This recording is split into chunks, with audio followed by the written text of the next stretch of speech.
C'est un artiste unique, irremplaçable, Popek. Qu'est-ce qu'on peut l'aimer? Une carrière incroyable, Popek. Hein, mais j'ai pas envie de dire fini de rire, on ferme. Hein, pourquoi on dit ça? C'est le titre du spectacle, Popek. Parce que d'abord, j'ai pas une époque à rire, avec ce qui se passe dans le monde, en France, dans tous les domaines. Donc, les comiques ont la chance de pouvoir détendre un petit peu l'atmosphère et l'humeur des gens qui ont l'humeur morose. Comme par hasard, pour une fois, c'est moi qui ai choisi le titre. Oui. Et je pense que j'ai eu raison. Oui. Fini de rire. Ah oui. Parce que moi, j'ai plus envie de rire. Non. J'ai plus envie de rire parce Pas que, vrai. avec l'âge, Ouais. je ne supporte plus mon âge. On peut le dire, Popek, 89 ans, mais vous les faites pas, Popek. Eh bien, je peux vous dire qu'intérieurement, je les ai, malheureusement. J'ai un squelette qui me le fait sentir à chaque pas. J'ai beau faire du sport tous les jours, je fais travailler ma voix, le muscle, tout. Mais il n'empêche que si j'essaye de suivre un jeune à son pas derrière lui, au bout de 50 mètres, je m'arrête. Ouais. Donc Ah c'est ouais. là que je vois que Oui, De mais Gaulle avait raison. moi, j'ai vu- La vieillesse est un naufrage. Ouais, non, mais quand même, Popek, moi qui vous parle, j'ai vu un spectacle au théâtre de Passy, incroyable, d'un jeune comédien qui, sur scène, vous allez le regarder, ce comédien, il est complètement incroyable parce qu'il fait rire la salle pendant 2 heures, c'est génial. Regardez ces images avec moi, Popek. J'aime l'une, j'aime l'autre, j'aime les deux à la fois. Tracac-frigoute. Écoutez, ou c'est vous, ou c'est moi. J'entends plus mes paroles. Moi, j'entends plus mes tracacoïs, alors. Quand je pense que mon père me disait, tu aurais mieux fait d'épouser une fille un peu légère, mais plus facile à vivre. Je dis, mais papa, une fille un peu légère, elle aurait eu des amants. Elle m'aurait fait coquille. Mon père m'a répondu, eh ben, il vaut mieux être à 10% dans une bonne affaire plutôt qu'à 100% dans une mauvaise. Une jolie fleur dans une peau de vache, une jolie vache déguisée en fleur. C'est tout à fait le portrait de ma femme et je vous présente son souffre-douleur.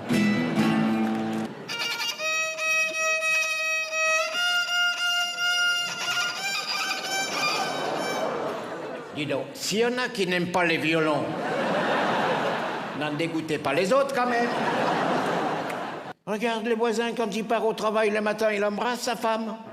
Quand il revient du travail le soir, il embrasse sa femme. Tu peux pas faire comme lui, mais moi je la connais pas, sa femme. Alors, quoi? Ah bah voilà mon homard à l'américain, les voilà, les voilà. Ah bah il y a plus des carcasses que des homards là. Il manque une pince en plus. Bah homard, ça a 2 pinces. Bah je vais payer pour les 2 pinces, non? Comment? Ils se sont battus dans le vivier. Eh ben alors, apportez-moi le vainqueur, pas le vaincu, bon ça, on n'est pas les sauvages tout de même.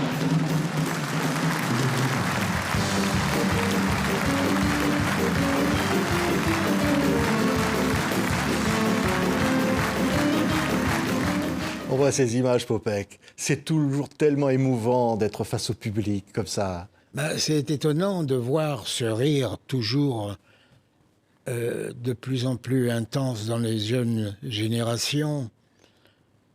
Ça tient à quoi?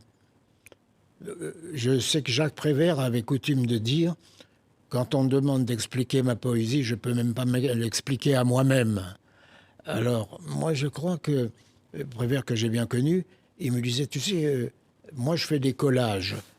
Toi, tu fais des mots. Tu prends un mot, comme les collages, tu me dis, tiens, ce mot-là, il va là, ce mot-là, il va là, ce mot-là, il va là. » C'est comme ça que j'interchange toujours.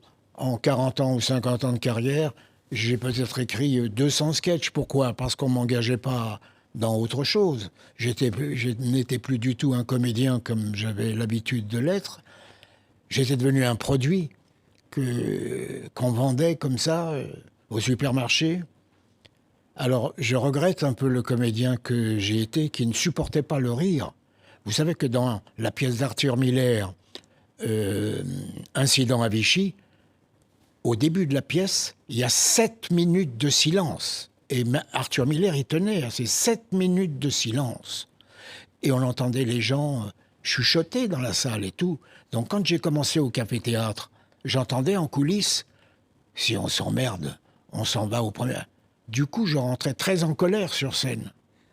Et je commençais par dire, qu'est-ce qu'il y a? Vous n'allez pas me dire que quand vous arrivez au boulot le matin, vous commencez tout de suite non plus, vous. Et la salle éclatait de rire dès le départ. Mais moi, je ne le disais pas pour faire rire. Je le disais dans la colère. Oui, alors qu'un jour, quelqu'un vous a dit, mais bon sang, c'était quoi, au cours Simon? T'es extraordinaire quand il imite ces accents, là, yiddish mélangés et tout ça, tu tiens un truc. Vas-y, fonce, va faire du cabaret. Simon n'a jamais accepté à l'époque le personnage de Popek. Comme d'ailleurs au début, Philippe Bouvard. Philippe Bouvard admirait Jean Herbert, le comédien. Oui, qui était votre premier pseudonyme. Avec lequel j'avais eu le premier prix chez Simon. Et Simon m'a téléphoné un jour, il a vu Popek à la télévision, et il m'a téléphoné, il m'a dit « Qu'est-ce que c'est que ce Rastaquaire que tu nous as fait ?» Parce que je vivais dans un milieu où c'était après la guerre, où le monde des affaires avait repris, il y avait les gens de l'Europe centrale, de partout, il y avait des minorités de partout. J'avais le don de tous ces accents, et particulièrement de celui de mon père. Mon père, au début, ma sœur aînée, m'ont engueulé. Comment est-ce que tu oses Et à la suite, quand on devient... c'est le contraire, c'est l'admiration. Le succès a beaucoup de pères, l'échec est orphelin. Oui, c'est ça. Oui, et donc voilà, le personnage de Popek créé en 68, et là, il va vous amener sur les plus grandes scènes, Popek, l'Olympia, le Palais des Congrès. C'est incroyable, ce personnage. Aujourd'hui, à l'Olympia, on y passe 1 jour, 2 jours, 3 jours maximum. Ça coûte la peau des fesses. À l'époque, on y passait 3 semaines. 15 jours, 3 semaines. J'y suis resté 1 mois en 86, pendant la Coupe du Monde. C'est l'année où Coluche est mort, au mois de juin. Moi, j'étais à l'Olympia ce jour-là. Et on y restait 15 jours, 3 semaines. Après, ça a été le Palais des Congrès, encore plus grand. Et puis, disons que j'ai été dans la tourmente, mais j'avais un défaut. J'étais rentré chez moi avant que la salle ne se soit vidée. Or, disons que la notoriété d'un artiste se fait dans les dîners, après. Je sortais jamais. Oui. J'ai joué une pièce avec Daniel Evenou et j'étais à la radio une fois, j'ai entendu sa voix au téléphone. « Popek, est-ce que tu accepterais une fois de dîner avec moi après le spectacle ?» C'est dingue. Oui, et alors, sur scène, vous dites, tiens, j'étais copain avec Garcimore. Et alors, Garcimore, il servait de faire valoir à Thierry Luron, mais à un moment donné, il a pris trop de place, on l'a dégagé. Il ne savait pas de faire valoir, au contraire. C'est-à-dire qu'il était tellement fort, Garcimore, il montait ses sketchs à tout le monde. Il passait régulièrement à midi avec l'animatrice qui... Daniel Gilbert. Voilà, comment? Daniel Gilbert. Non, pas Daniel Gilbert. Celle qui présentait qui avait un fou rire tout le temps. Ah, Denise Fabre. Bravo. Denise Fabre. Qui avait un sourire terrible.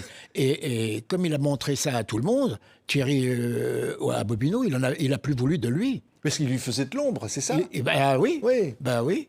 Il y a un autre chanteur que je ne citerai pas, qui faisait de l'ombre aussi peut-être à Georges Chelon, quand il est passé en vedette. Et c'est un petit peu comme Bourvil. Quand Bourvil est passé en première partie de je ne me souviens plus qui, comme on l'a dit, et en deuxième partie, tout le monde réclamait Bourvil. Pas bon, ça. Et ça, c'est pas bon. Là, vous dites sur scène, moi, je suis resté c'est dans pas bon l'ombre. pour la star, pour celui qui est devant, dans les moi, stars. je suis resté dans l'ombre et c'est mieux. Hein, vous êtes resté comme ça. Ouais. Dans l'ombre, parce qu'on ne voulait pas de moi en première partie. Ouais. Même Joe Dassin, j'ai fait la première partie de Joe Dassin à Rivesaltes, et j'ai dit à Dassin, vous savez, j'ai eu la chance de jouer dans un petit rôle dans le film de votre père, Jules Dassin. Il me dit, oh là là, vous êtes centenaire alors. Ça m'a pas plu, ça. Alors, il y en a un qui vous a adoré. On va entendre la musique d'un film qui vous a rendu célèbre. C'est Rabbi Jacob, c'est Louis de Funès. Rabbi Jacob, je le dois à Margot Capelier, qui était la reine du casting. j'étais venu pour faire le rôle de Guibet. Il n'y a que ça qui m'intéressait, le rôle de Guibet, du chauffeur. Et puis Margot Capelli, elle lui dit, tu sais, il a un petit numéro au cabaret. Et Houry me dit, vous pouvez me faire un petit numéro de ce que vous faites Alors j'ai dit, Monsieur la Présidente, tout d'abord je dois le dire que... Et tout le monde s'est regardé, ils ont dit, c'est Moïse. Voilà, et Moïse a enterré le chauffeur. Mais je suis ravi que ce soit Guibet qui l'ait joué, il était remarquable. Oui, oui, mais un mot de Funès, il vous adore. Il vous aime beaucoup. Il m'adorait parce que je ne lui faisais pas de l'ombre, parce qu'il me disait toujours, quand c'est à vous de rentrer sur scène, il m'imitait très bien, hein, vous rentrez le plus vite possible et vous ressortez encore plus vite. Oui, c'est bien. Parce que tout ce qu'on vous donne à vous, on l'enlève à moi. Et je vais être la seule vedette. Ça, il me l'a écrit. Ah oui, il a écrit comme quoi il voulait être la seule vedette. Je prépare les prochains films de Gérard Houry. Le prochain film, c'était Le Crocodile, qu'il n'a pas tourné parce qu'il a eu une crise cardiaque. Je veillerai à ce qu'il n'y ait aucun rôle pour vous. Faites-moi confiance, je vais être la seule vedette. Mais il vous adorait. Tout quand même, il était attachant. Parce que je crois qu'on avait des points communs. Oui. Des points communs sur la timidité, sur le fait qu'en tant que vrai comique, on était des gens qui n'étaient pas des gens gays dans la vie. Traqueurs, assez introvertis, timides. Et puis je n'essayais pas d'en faire. Je me planquais dans Rabbi Jacob, contrairement à ce que voulait Gérard Houry, parce que je ne voulais pas faire de l'ombre à Dalio. C'était Dalio pour moi la vedette du film. Dalio a détesté, je le dis franchement, tant pis si ça ne plaît pas à tout le monde, et Dalio a détesté Gérard Houry. Ah oui. Comme il pouvait détester peut-être De Funès. C'était une grande vedette, Dalio, très très grande vedette. Et là-dedans, il a eu l'air d'être... vous voyez, bon... Donc, moi, je voulais pas faire de l'ombre à Dalio. Houry me dit, mais prends la scène, prends la scène. Non, je ne veux pas prendre la scène, puisqu'il m'a permis d'improviser et tout, et moi, je ne voulais pas. Oui. D'abord, j'avais interdit qu'on mette Popek au générique. J'avais mis Jean Herbert. Oui, mais Jean Herbert. C'est vrai que vous l'avez regretté, ça, vous auriez dû mettre Popek. Oui, parce que bon impresario, c'était Olga Horstig, une des plus grandes impresarios du cinéma, de Michel Morgan, de Brigitte Bardot. Elle me dit, vous allez être condamné à faire ça. Condamné à faire ça, alors que vous êtes un comédien. Vous êtes condamné à être Popek, quoi, en gros. Ouais. Ouais. Et ça, c'est pas bon pour vous. Vous êtes un excellent comédien. Elle avait tort. Bien sûr qu'elle avait tort, mais qui pouvait le savoir? Oui, mais alors, quand vous jouez avec Polanski dans Le Pianiste, là... C'est grâce à Charles Marouani. Oui, votre impresario. Oui. Mais on va dire, c'est pas Popek, là. Parce que là, c'est un rôle dans le ghetto. C'est quelque chose qui ramène... C'est un personnage qui a existé vraiment. Ouais. C'était les SS qui filmaient. Tous les Juifs étaient filmés par les SS. Et donc, il y avait là une espèce de type qui amusait les Allemands, qui a été déporté, qui est mort en déportation. Et c'est ce rôle qui me... Alors, quand il m'a téléphoné, il m'a dit c'est pour faire le rôle de Rubinstein. Alors, je lui ai dit à Polanski, vous savez, moi, dans Rubinstein, je ne connais que la marche turque. De Mozart, je peux vous jouer la marche. Oui.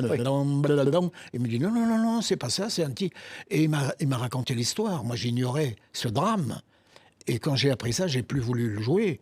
Comme pour Attal, quand il m'a demandé de jouer dans Ils sont partout, j'ai plus voulu le faire. Mais il m'a tellement su m'avoir que je l'ai fait quand même. Pourquoi vous ne vouliez pas le faire, Popek? Parce que ça me rappelait trop de souvenirs. Ouais. Je vous ai dit, il faut pas me faire pleurer. Ouais. C'était trop dur. Ouais. Ouais. Se rappeler que vous avez porté l'étoile jaune, vous? Ouais. Oui, mais ça, j'en garde pas un mauvais souvenir. Parce que j'étais gosse. La guerre, c'était pour moi un amusement, un jeu. J'ai eu la chance de l'avoir passé au-dessus de ma tête. Par contre, ce que j'ai vu, que j'ai vécu, c'est la haine. Ouais. Et ça, la haine, je l'ai vue de mes propres yeux vis-à-vis de mon père. Vous savez pas moi, parce que moi, on pouvait me traiter de parigot, tête de veau. On vous a traité de sale bloom. Vous savez que vous êtes battu avec un gamin qui vous traitait de sale bloom. Juif tel qu'on le montrait à l'exposition.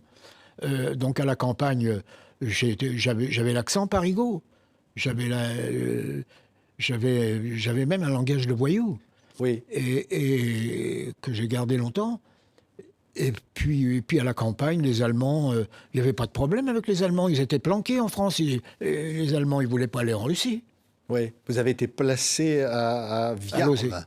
À Aviarme, oui. Ouais. Aviarme. C'est-à-dire qu'en fait, c'était l'association pour les enfants, pour protéger les enfants juifs. C'est une œuvre. Lozé était devenu clandestin, Ouais. œuvre clandestine. Donc, quand j'ai porté l'étoile à partir de 42, tout de suite, on est venu me chercher chez mon vieux papa, et on m'a emmené, on m'a planqué dans une famille qui était payée par Lozé clandestine, je Oui, pense.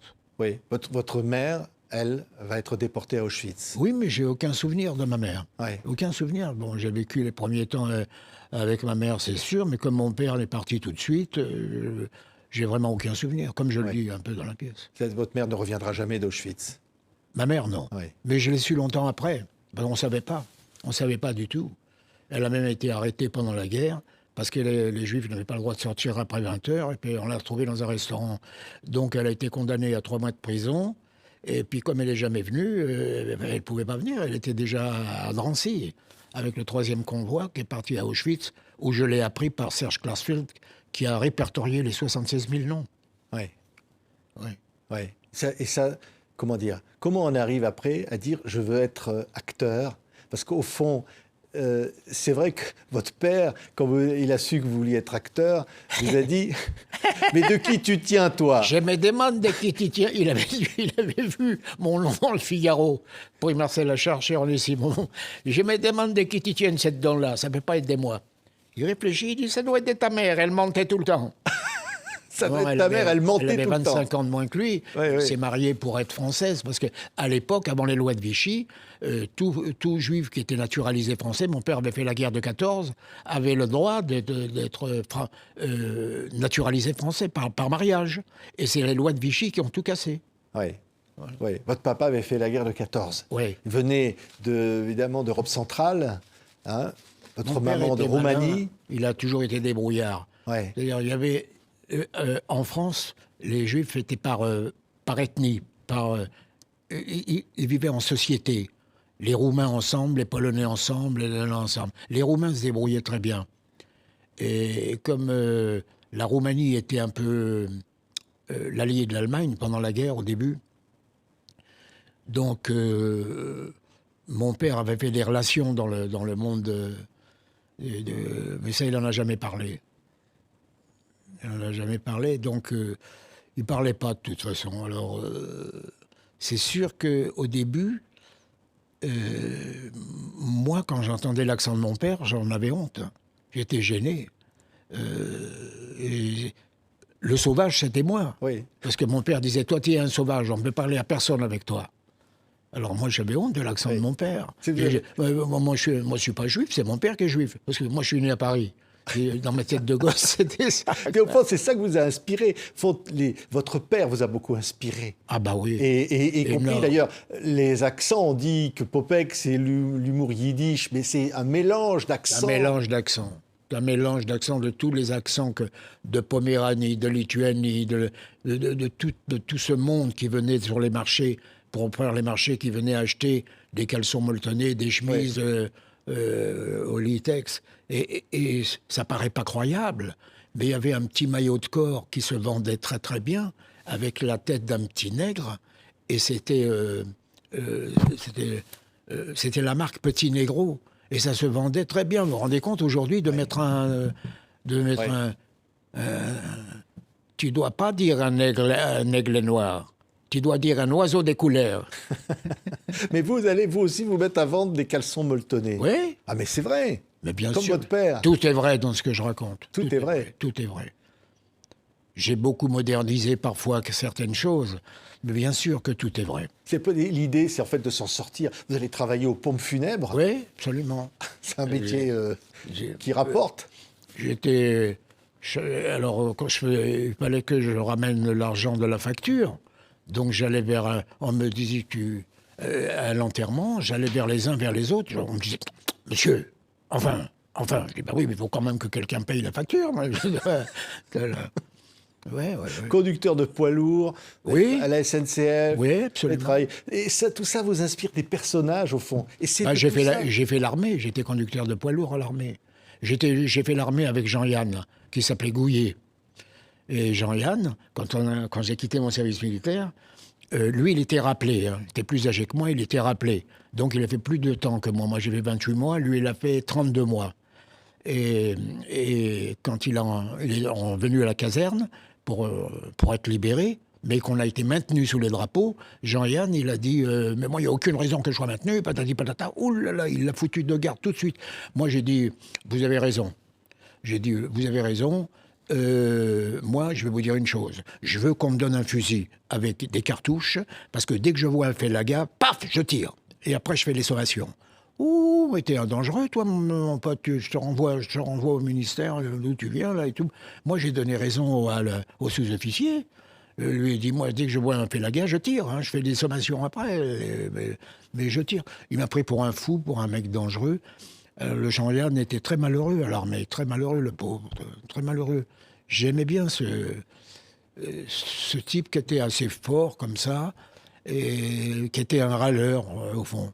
Mais à l'époque, il fallait pas trop râler avec les militaires. Fallait être. Ouais. J'avais peut-être su faire ça. J'ai toujours été assez tir au flanc.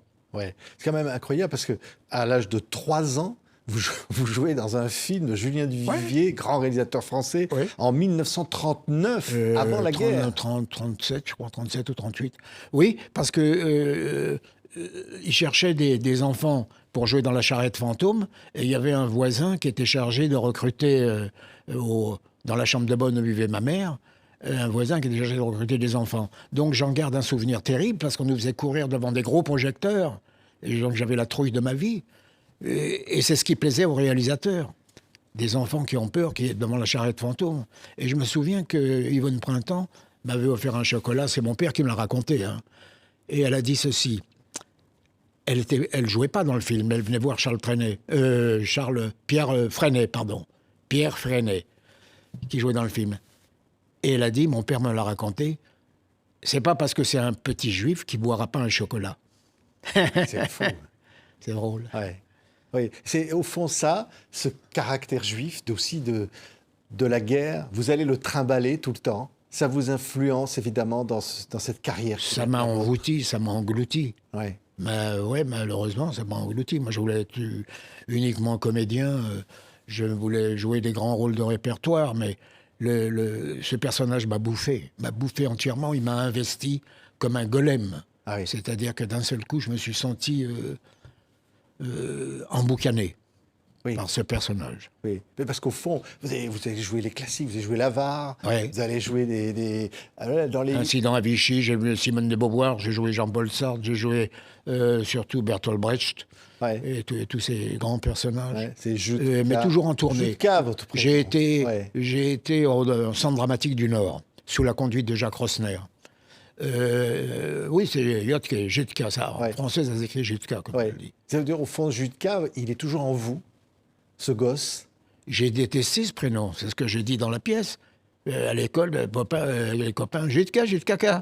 Alors j'ai dit, malheureusement, c'est le prénom que m'avait donné ma mère. Et j'avais dit à mon père, qui c'est qui m'a donné ce prénom-là? C'est affreux. Ben, mon père, il m'a dit, c'est ta mère. J'en ai voulu à ma mère. De même que j'en ai voulu à ma mère quand elle m'a abandonné à Montmorency en me laissant dans une maison d'enfants, parce qu'elles avaient peur, mais moi je ne le savais pas. Pour moi, elle m'avait abandonné. Elle m'avait abandonné. Et j'ai gardé ça longtemps. Au fond, dans le rire, il y a quelque chose derrière. La tragédie. La tragédie, vraiment. En fait, mon rire vient de la tragédie. Mais ça, j'ai pas besoin de le faire savoir. Comment? On peut le comprendre à demi-mot, ceux qui l'ont vécu, mais ils ne sont plus là pour la plupart. Oui, mais parce qu'au fond, ce personnage de Popek, il incarne tous les caractères humains aussi.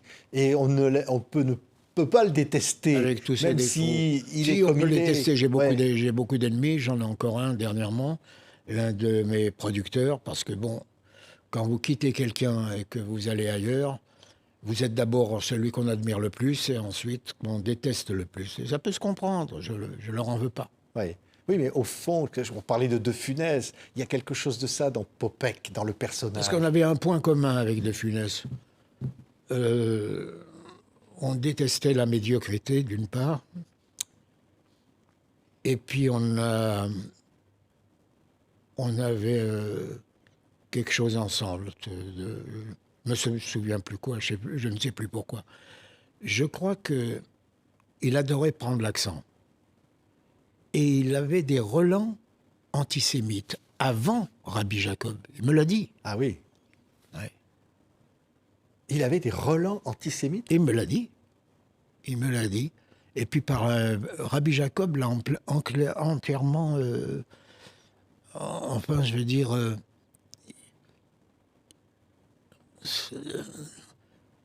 De Funès, c'est quelqu'un qui était un noble quand même, d'une certaine noblesse espagnole. Je crois qu'il admirait sa mère et tout. Mais bon, par la suite, ça a été une grande complicité avec Gérard Rouy, une très grande complicité, et avec les producteurs. Il aurait continué à tourner. Mais c'était pas un tendre sur les tournages avec les comédiens et les comédiennes. Il donnait des vrais coups. Ah oui, Par des exemple, vrais coups. dans la dernière scène avec De Funès, je m'en souviendrai toujours parce que là, j'ai très mal au pouce. Et c'est parce que il m'a tapé comme ça. Là, on restera ensemble. Ben, on vous garde. Il dit, paf, il m'a donné un coup là. Et le toubib, que j'avais un pouce comme ça, il me dit, vous allez le sentir quand vous aurez passé la cinquantaine. Et c'est vrai. Donc, vous sentez encore la douleur de Funès. Oui. Et les femmes qui adoraient, qui ont tourné avec De Funès, quand elles disent, maintenant qu'il est mort et tout, s'il y en a une qui vit encore, qui dit qu'il l'adorait, c'est pas vrai. Ah bon? Bah, parce qu'il était très dur avec tout le monde. Et il était très dur avec ses partenaires. Et je peux comprendre ça. Tous les grands comiques ont été... Vous croyez que Fernandel, il n'a pas été dur avec De Funès lui-même.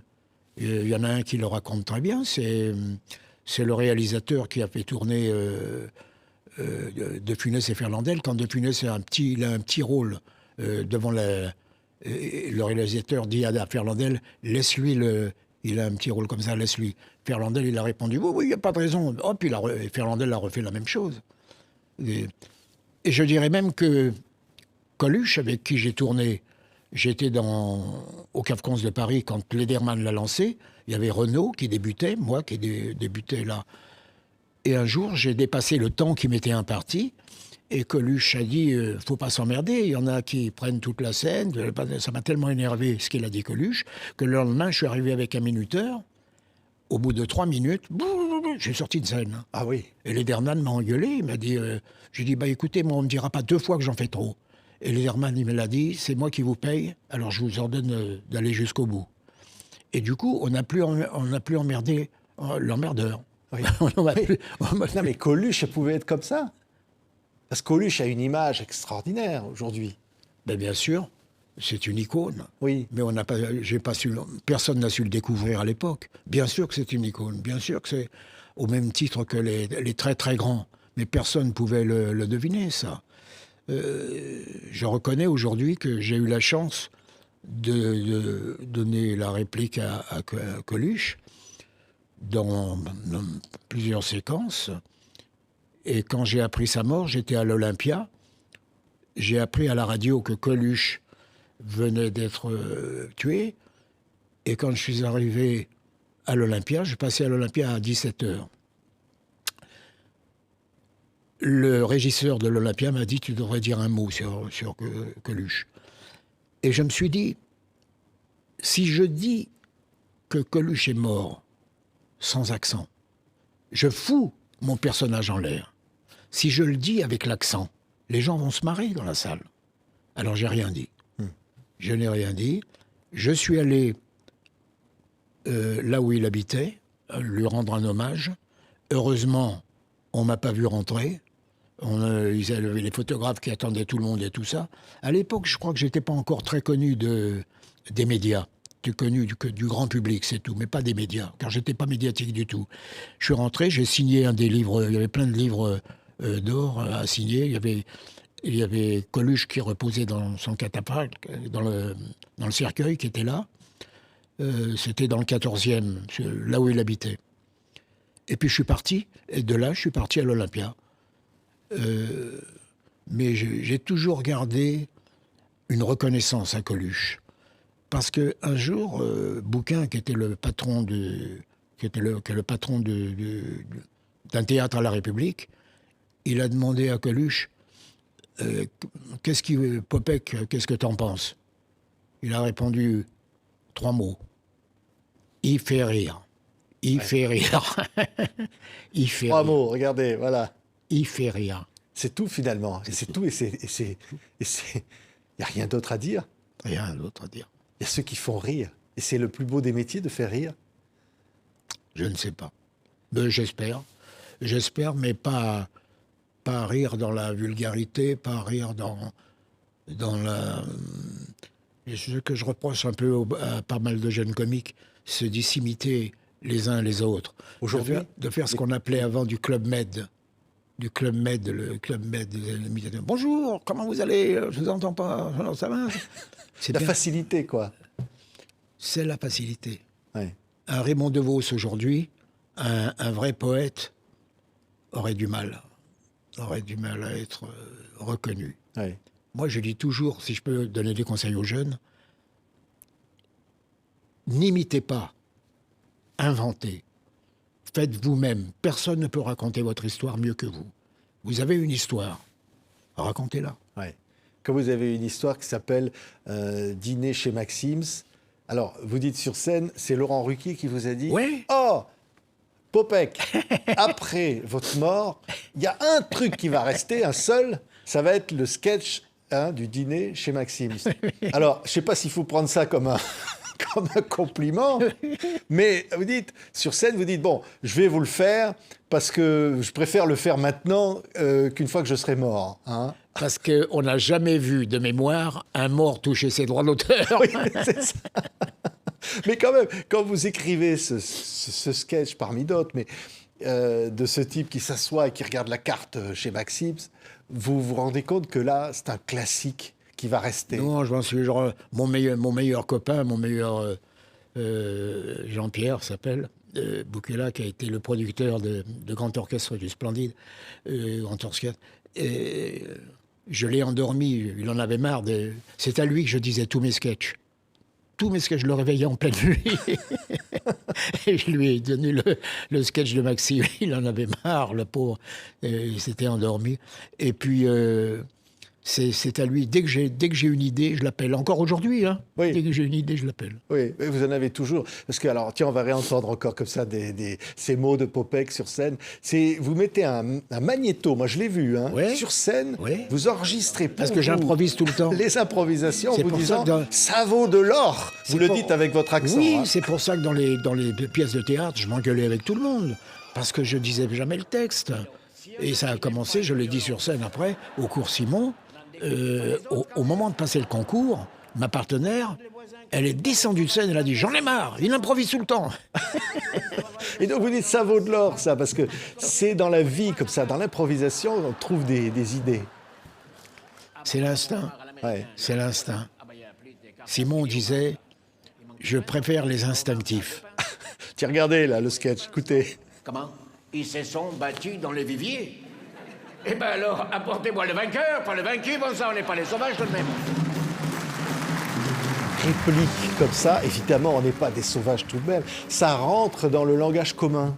Tout le monde s'amusait à dire on n'est pas des sauvages tout de même. Ça rentre dans les cours de À récréation. l'époque, Popek, on ne savait pas qui c'était. Ah, mais tu sais, lui, c'est... Ah oui, on n'est pas des sauvages. Parce que mon père me traitait de sauvage.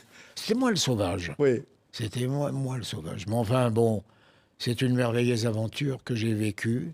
Je ne regrette pas du tout d'avoir trahi le comédien et le pseudonyme que j'avais, Jean Herbert. Il y a encore des copains qui persistent à m'appeler Jean quand ils m'appellent Jean. J'ai horreur qu'on m'appelle Jean. Ah oui. Quelqu'un qui m'appelle Jutka aujourd'hui, Ça va, me Jutka. il me fait plaisir. Ah oui. Ouais. Alors, je vais vous appeler Jutka jusqu'à Ah ouais, la ça fin. me fait C'est plaisir. fini. On va laisser Popek. Mais par exemple, quand on l'entend dans le spectacle, François Truffaut parle de vous dans une émission de télévision, mais il a des mots incroyables.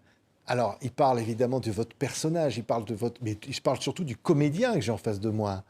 Et il dit qu'il vous admire parce qu'il y a une ampleur dans votre jeu. Et venant de François Truffaut, c'est quand même quelque chose. Parce que la dame qui était mon agent à l'époque, elle m'a dit, vous allez faire Truffaut, il faut que vous fassiez un sketch sur le cinéma. Moi, je dis, j'en ai pas des sketchs sur le cinéma. Et puis, elle dit, bon, ben, sinon, vous n'y passez pas. Je dis, bon, ben, je vais en faire un.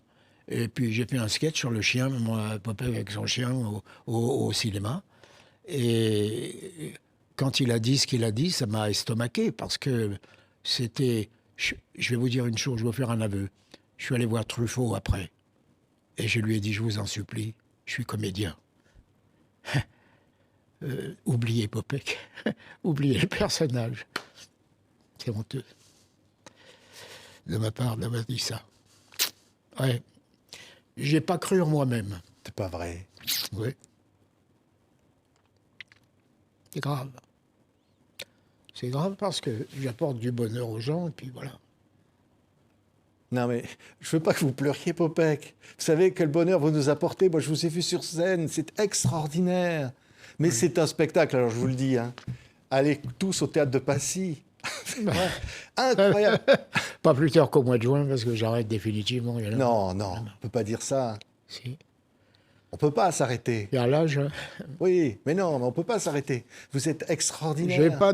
J'ai pas cette force intérieure parce que je ne citerai pas le nom de ces grands artistes avec lesquels j'ai été. Ils buvaient pour tenir le coup. Ils buvaient parce que sinon ils avaient trop le trac. Moi, je bois pas, mais tout est à l'intérieur et ça fait pas du bien. Je vous le dis franchement. Ouais. Je bois pas, je fume pas. Ça, c'est dans le spectacle. J'ai besoin de vous. Ça, c'est dans le spectacle. Ouais. À un moment, vous dites sur scène, au public, c'est dit, je vous remercie d'être venu, parce que moi, à votre place, je ne serais pas venu. Non, j'aurais détesté un type qui fait ce que je fais. C'est pas vrai. C'est la vérité. C'est la vérité. D'ailleurs, un jour, j'ai fait un sketch où quelqu'un me félicite, c'était au BHV. Et vous parlez de mon frère, peut-être, mon frère jumeau. C'est dégueulasse ce qu'il fait, il se moque de la famille et tout. Alors que c'est moi. Je parle de moi. Non, je mais... me mets à la place d'un frère jumeau. Ouais, mais il y a beaucoup de tendresse dans votre spectacle. Oui, mais je me défends d'être tendre. La tendresse, c'est une faiblesse. Il me l'a dit de Funès. Oui. C'est une faiblesse, la tendresse. Bourvil, il admirait Bourvil, parce qu'il dit Bourvil est un tendre. Il dit, moi, je ne suis pas un tendre. Oui. Vous, il y a quelque chose dans le personnage et dans le spectacle qui fait rire et qui, en même temps, alerte sur la nature humaine. Les artistes sont tous des jaloux, quelque part. L'artiste, il ne va pas au-dessus s'il n'y a pas un égoïsme en lui, s'il n'y a pas quelque chose de plus fort. Comme le tennisman, comme les grands du tennis, les gens qui souffrent. C'est parce qu'ils se disent, je suis le meilleur. Je suis le meilleur. Je suis la meilleure. Sinon, on ne peut pas être au-dessus. Oui. Si on admire trop les autres, on ne peut pas. Oui. Mais je veux dire, vous êtes un fabuliste. C'est-à-dire qu'au fond, vous traitez de la nature humaine et vous faites rire avec cette nature humaine qui parfois n'est pas tendre. René Simon avait dit, dans la carrière, je parle à ceux qui vont rester dans ce métier, achetez-vous une armure, parce que vous allez prendre des coups. Qu'est-ce que c'est vrai? Ouais. Oui, vous avez pris des coups. Ah ouais. Mais aussi, vous avez pris des éclats de rire en pleine figure. Oui. Beaucoup. Moi, je ne suis pas rendu compte. Mais beaucoup, beaucoup. Ouais. Ah, vous dites un truc, quand même. Vous dites à un moment, il faut rire 5 minutes par jour. Oui, c'est vrai. Public. C'est vrai, je l'ai dit. Et pareil que c'est bon pour la santé. Alors, comme le public rit pendant 2 heures, vous dites, pendant les 15 jours qui viennent, vous pourrez faire la gueule et vous resterez en bonne santé. C'est vrai. Non, mais dire pour ça, c'est quand même... Vous êtes un bienfaiteur, Popek. C'est pas. C'est pas. I don't know. Vous savez, je ne parle pas l'anglais, malheureusement. Mais il y a un mot en anglais, une phrase qui me plaît beaucoup. The right man at the right place. Il faut être l'homme qu'il faut à la place qu'il faut. Et je suis à ma place, pas plus. Je suis à ma place. Je suis à ma place. Et vous l'aimez quand même, ce personnage, ce Popek-là, quand vous mettez... J'ai fini par l'aimer. Ouais. J'ai fini par l'aimer parce qu'il m'a envahi, et c'est tout. Je lui en veux. Je lui en veux beaucoup. Mais à la fois, il me fait vivre. Donc, je suis heureux. Je suis un pessimiste heureux. C'est pour ça que ça s'appelle Fini de rire. Oui. C'est 2 mois avant, même pas mort. C'est la dernière fois. Il y avait des titres, c'était jamais moi. Comme le titre du livre, le dernier livre De qui tu tiens ce don-là? C'est un titre idiot, complètement idiot, qu'a voulu Oui. l'éditeur. Oui, C'est parce toujours que les c'est éditeurs qui votre choisissent père, les c'est ce titres. que disait votre père, alors évidemment. Oui, alors il voulait qu'on le mette avec l'accent. Dès qu'ils t'y tiennent, c'est dans le... Je dis, mais personne ne comprendra. Non, non. Par contre, j'aurais pu mettre un titre racoleur. Je ne l'ai pas mis. Par exemple, le jour où j'ai porté l'étoile, des trucs comme ça. Ouais. Donc, j'ai pas voulu de ça. Faut pas. Pourquoi? Parce qu'il faut. Moi, j'ai écrit des livres pour faire rire, c'est tout. Faut échapper à la tragédie, on la vit tous les jours. En ce moment, elle se vit tous les jours, la tragédie. En politique, elle se vit tous les jours. Il n'y a pas besoin de... Je dis dans un sketch, un mensonge 100 fois répété devient une vérité. Ouais. Je ne citerai pas d'où ça vient actuellement, mais c'est ce qui se passe en ce moment. C'est ce qui se passe Ça en vous ce fait moment. peur, ça, réellement? Oui, parce que les mensonges 100 fois répétés, on les entend aujourd'hui. Je ne dirais pas de quel côté elles Oui. viennent. Non, mais vous avez l'impression d'avoir déjà entendu ça dans votre enfance? Ah, mais bien sûr. Bien sûr. Bien sûr. C'est pour ça que je dis qu'il faut faire la guerre à la haine. Parce que c'est la haine qui déclenche la guerre. Il faut faire la guerre à ceux qui dirais-je, qui propulsent la haine. Parce qu'attention,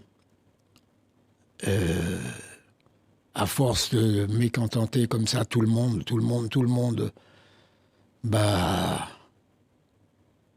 et que les gens sont de plus en plus dans la misère, c'est comme ça que M. Hitler est arrivé au pouvoir. Et on ne sait pas ce qui peut arriver dans l'avenir. Ouais. Ce qui est fou sur scène, Popek, c'est que, oui, vous avez ce costume, vous avez ces accents qui vous habillent en quelque sorte, qui Ouais. habillent le personnage. Bah Et oui, à c'est un vrai. moment, en un quart de seconde, C'était malgré le costume. C'était mon costume Ouais. de valet russe Ouais. dans L'Idiot de Dostoïevski. Et Charles Denner m'a dit n'enlève pas ton costume, je t'emmène à l'écluse. Et j'ai gardé le costume. Ouais. Mais à des moments, en un quart de seconde, alors que vous avez gardé le costume et vous changez l'accent, vous revenez vous-même, en fait, en quelque sorte. Vous n'êtes Oui, plus c'est le pour ça que personnage. c'est Sur pour ça scène, que vous. on vous voit comme ça. Oui, c'est pour ça que Bouvard m'a fait passer comme je tournais pour lui 10 de Der sous le pseudonyme de Jean Herbert, il m'avait fait passer un papier. Popek sans son accent, ça n'est plus Popek. En colère. Moi, j'étais content. Je dis, enfin, ils reconnaissent que. Mais là, les gens se disent pour ça, d'un coup, vous faites des confidences sur scène. Et là, c'est plus Popek qui parle, c'est vous. Vous Ouais, racontez aussi. je devrais pas. Ma femme m'a Ouais. dit qu'il ne devrait pas. Oui, c'est vrai. Oui, raconter les années dans la chambre de bonne sans bonne. Hein. Oui, mais ça, c'est vrai. Raconter- Parce que c'est vrai. Parce que c'est vrai, on n'avait pas les moyens. Raconter les mariages un peu difficiles aussi. Oui, Hein. très difficile, le mariage. Oh là là. Mon premier mariage, tout le monde faisait la gueule à table. C'est mon pauvre père qui avait payé. On était 5 ou 6 avec le père Ouais, ouais. de mon ex-femme, avec mes 2 sœurs aînées que j'appelais tantes parce qu'elles avaient 35 ans de plus que moi. Tout le monde faisait la gueule. Et puis ma première femme était enceinte. Elle avait 17 ans, 18 ans, 17 ans. Et c'est la directrice du foyer de jeunes travailleurs dans lequel j'étais qui a représenté ma mère adoptive, qui m'a marié. Et oui, c'est ça qui est... Ah, c'était pas un repas gay, hein, je vous le dis. Hein. Ouais. C'est seulement le mari, qui était roumain, il a dit, on m'appelait Jeannot. Jeannot, il a un bon métier. Il va réussir dans la vie. Kernatz, ils seront heureux. J'ai bois, l'Echaim, à la santé. Alors, le beau-père, il ne savait pas ce que ça voulait dire. Mais non, à la santé, à la vie, quoi. Ouais. Alors, on lit sur Internet qu'un jour, vous êtes allé porter plainte pour viol contre votre femme. C'est pas vrai, ça? Mais bien sûr que non. Mais je l'ai lu. C'est un bout de sketch. Quand j'ai vu la tête de Jordan, qui comme ça, C'est Jordan Deluxe qui fait j'en des ai émissions. profité. Mais en fait, ça veut dire mais que il m'en veut pas aujourd'hui Oui. puisqu'il m'a réinvité. Mais j'ai refusé. Non, mais- Ma femme m'a dit si tu retournes voir Jordan, on divorce. Ah bon? Alors je vais vous dire une chose. Ça m'ennuierait qu'on divorce parce que c'est elle qui tient les comptes. Donc vous allez retourner? Alors, non, je retourne plus chez. Non, mais que je dis ça, c'est parce qu'en fait, les gens ont confondu parfois le personnage et vous. Parce qu'au fond, Je m'en suis servi de ça. les gens, ils Je m'en croient suis que ce que vous servi. racontez, c'est vrai. Bien sûr, parce que je me suis toujours servi de ça. Je m'en suis servi à l'armée, je m'en suis servi partout. Ça m'a servi et ça m'a desservi des fois. Ouais. Ça m'a desservi. Bon, je regrette pas ma vie. Vous savez, François Perrier a écrit un livre magnifique avec le titre Profession menteur. C'est tellement vrai. Et puis, Piccoli a écrit un livre qui m'a plu aussi lorsqu'il a mis Le succès est le meilleur des somnifères. Qu'est-ce que c'est vrai aussi. Qu'est-ce que c'est vrai. Oui. Ouais. Je me suis cultivé avec une petite culture, mais très tard. Très tard. Quand on me disait, vous êtes un grand, comme vous me faites l'honneur de me dire, vous êtes un... J'en suis très flatté, mais je ne le mérite pas.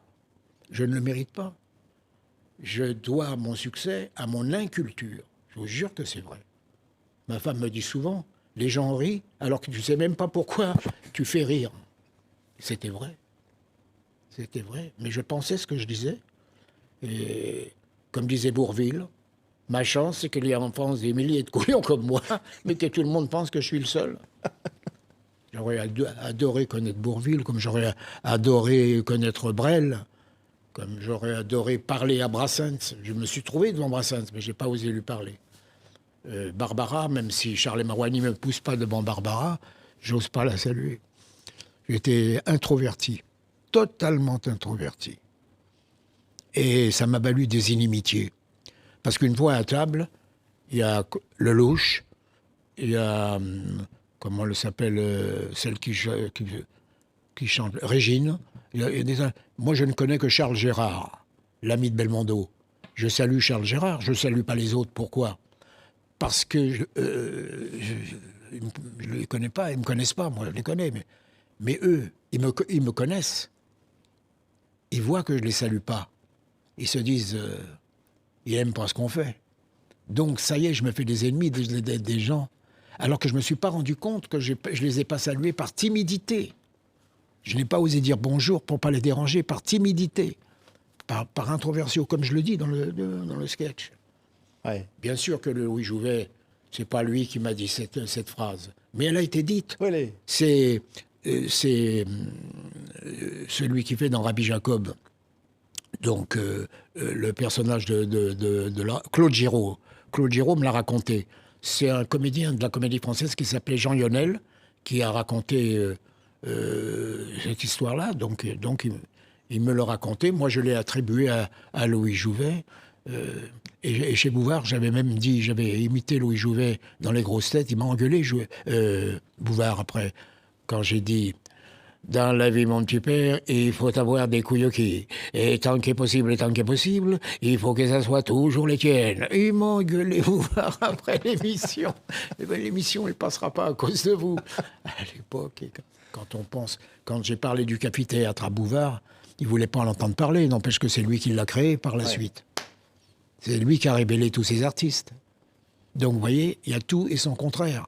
On ne croit pas à ça, mais comme il avait le don, comme Guy Lux, d'aller dans le sens que les gens vous demandent, ça devient politique. D'un seul coup, ils vont là où est le vent vous attire. ouais. Pourquoi est-ce que les gens, je dérape un peu là, ont été pétainistes pendant 4 ans parce qu'il n'y a qu'à voir les films, hein. Excusez-moi. C'est des millions de gens qui applaudissent Maréchal Pétain pendant la guerre. Faut dire ce qui est. Et il a peut-être, oui, effectivement, sauvé une partie de la France. Parce qu'on n'était pas de lutte avec l'Allemagne à l'époque. Pas du tout. Et quand vous pensez que un homme comme Hitler, en 3 semaines, il a vaincu la plus grande armée du monde, la France. À partir du moment où il est devenu un dieu pour l'Allemagne et pour la France collaboratrice aussi. Et certainement que Paris aurait subi le sort de Varsovie, complètement détruit. Qu'est-ce qu'ils en avaient à foutre de détruire Paris, puisqu'il avait déjà fait les plans de Germania, la future ville, qui a été créée par son ami l'architecte Speer, Albert Speer, qui entre nous aurait dû être condamné à mort. Parce qu'il a quand même... je suis désolé, ils étaient au courant de rien. Ouais. Et en même temps, Quand je vous entends parler, Popek, je me dis, vous êtes français jusqu'au bout des ongles. Y compris votre personnage. C'est au fond... Sauf que j'aurais pas été d'accord avec certains résistants pendant la guerre qui ont exécuté des officiers allemands, ce qui a valu malheureusement des représailles terribles, terribles, de faire fusiller des tas de gens pour ça, pour un officier allemand qui n'était peut-être même pas nazi. Là, je suis pas d'accord. Ouais. Ouais. Il y a eu aussi le soulèvement du ghetto. Oui. Mais Donc, même, vous avez mais interprété un des même personnages. les rabbins étaient contre le soulèvement du ghetto. Même les rabbins. C'est les jeunes communistes, les jeunes... oui, c'est vrai. Ce sont les jeunes qui ont fait le soulèvement du ghetto. Les Oui. rabbins étaient pas d'accord. Mais vous vous dites aujourd'hui, il faut voir la réalité en face. Plus jamais ça. Plus jamais ça. Plus jamais ça, mais malheureusement, il n'y a pas de mémoire. Il n'y a pas de mémoire. Et puis les jeunes, avec tout ce qui se passe maintenant, la guerre, pour eux, ils la voient en vidéo, la guerre. Pourquoi pas la faire vivre? Vous savez, devant je crois que je l'ai dit, je suis membre de la Société des auteurs. Il y a un bronze de Guillaume Apollinaire qui tend les bras comme ça. Et il est écrit dans le bronze... quand on a vu la guerre de haine, on ne peut que la haïr. Quand on a vu la guerre de près, on ne peut que la haïr avec force. Moi, j'ai pas vu la guerre de près. Elle est passée au-dessus de moi, la guerre. C'était un jeu. Mais la haine, je l'ai vue de près. Je l'ai vue vis-à-vis de mon père. Je l'ai vue vis-à-vis... Je l'ai vécue. Oui. Donc, votre mère qui est morte à Auschwitz. mais ça, je ne le savais pas. On l'a su longtemps après. Et ça, J'ai pas souffert de la mort de ma mère puisque je n'ai aucun souvenir. Par contre, mon père, si j'avais perdu mon père, là, oui, ça m'aurait fait très mal. Très mal, mais j'ai